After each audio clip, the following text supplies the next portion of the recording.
What's up, family? Welcome back to the Stop Sinking Show, where we go from struggle to flow.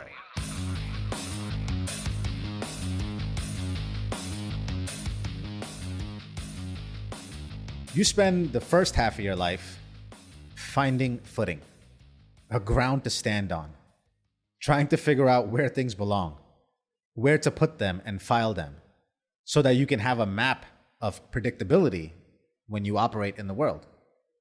We're taught by society, by our friends, and primarily our family on what acceptable behavior is.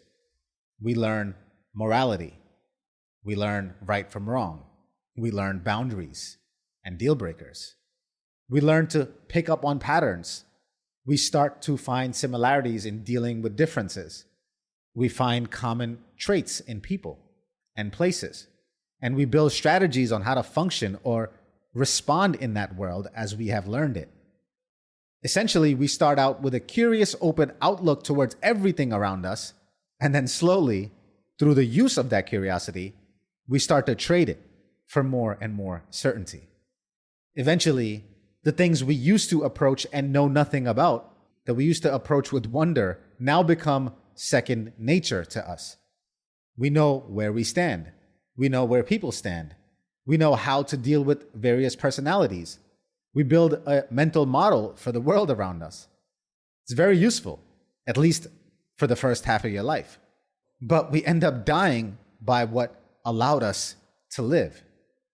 What we think we have figured out, the certainty that we have built, the grooves we have dug in, become walls. They go in too deep, become too practiced, and they hold us in. And so we must begin again, never congealing to truths, climbing out and over the walls of certainty, risk what has allowed us to live, to venture back into the land of the unlived, the unborn, the unknown, and ultimately trade our certainty back for curiosity, either in bits or pieces, or by sudden jolts that awaken us.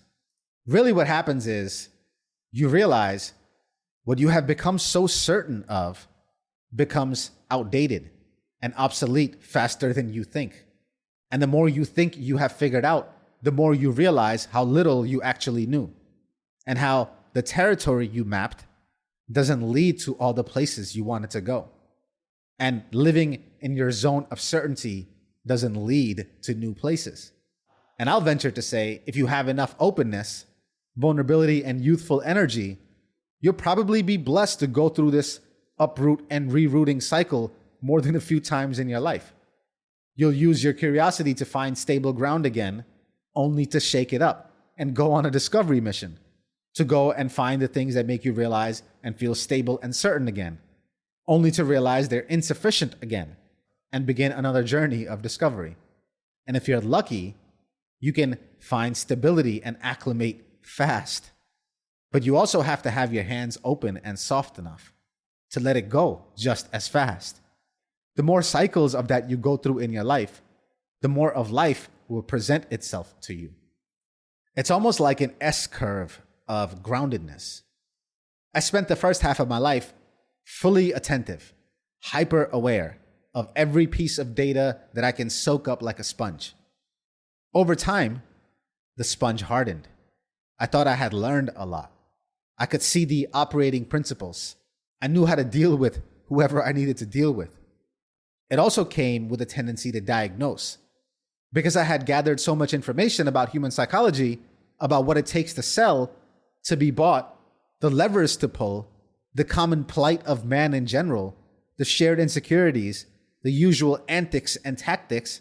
It became really easy for me to look at someone explain themselves to me, and for me to have a reference point from a life experience, from a book or learning, or from some example. In a sense, it became easy to box in the diagnosis to what I had already learned and readily have a quote or a saying or a philosophy to relate to exactly what I think someone is experiencing. And then came the hot water that washed everything away. The heat that melted away all of my presuppositions, that softened the sponge that had held onto and hardened with all that it had gathered, and to realize how little it is that I know, and how idiosyncratic each person's experience is, and how unlikely it is that their way of being can be diagnosed through simple or even deep examples. Even though on the surface they express similar categories of problems, the way through what that surface is manifested runs so deep, so uniquely to each person's bend, that it would be foolish and almost useless to assume any of it at all. And more useful for me would be to humble my certainty and to find the courage to be curious again. And while I may be destabilizing at first, it still puts you in a better position of knowing than if you had held on to what you think you know. Openness leads to a deeper knowing. Now, the thing I snuck in there is how I got here to begin again. The hot water is the painful impetus to awaken. They say only two things wake us up. One is pain, and the other is divine love. Usually it takes a jarring experience to shake us out of our certainty. But if you wait for pain and tragedy to change you, you will invite pain and tragedy. Because change, you must at all times.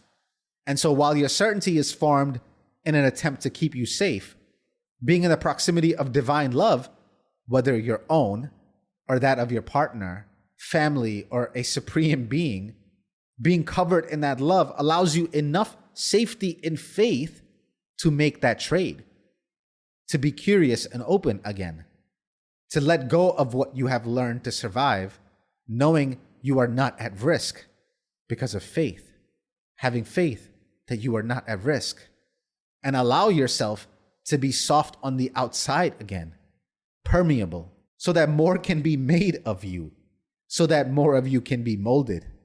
And hopefully you don't put yourself in a position to invite multiple jarring experiences in your life to awaken you. Hopefully you build a bedrock of safety and love so that you can play like a child again, knowing that you are being looked after, cared for, and nurtured, and that you can venture away. What unfolds life is this constant process. Pick up, let go, pick up the next thing by letting go of what you have picked up last, only to let it go again for the next picking up. Trading what must be pruned for the new buds to grow. Establishing a footing, but keeping your feet light enough to dance. So instead of having life destabilize you, you expect the ground beneath you to keep shifting, to keep moving. Maybe you even encourage it. And maybe if you are living in courage, you encourage it. If you are living in love, you can willingly trade away some of that certainty and become open again, curious again. Because maybe you don't know all that you need to know about you or anything around you. Maybe there's something to be gained from what is lost and left behind. And if nothing else, at least you will get to experience more of what life has to offer, both in the ups and the downs. And maybe in that, more of you comes to life. If not better, maybe just fuller. More of you painted on the canvas. Creating a life where all around you are accepted to color outside the lines, uniquely expressed, and be loved for it. How beautiful and expansive would that be? How much of life would unfold then? I love you, family. Stay true always. I see you on the next show.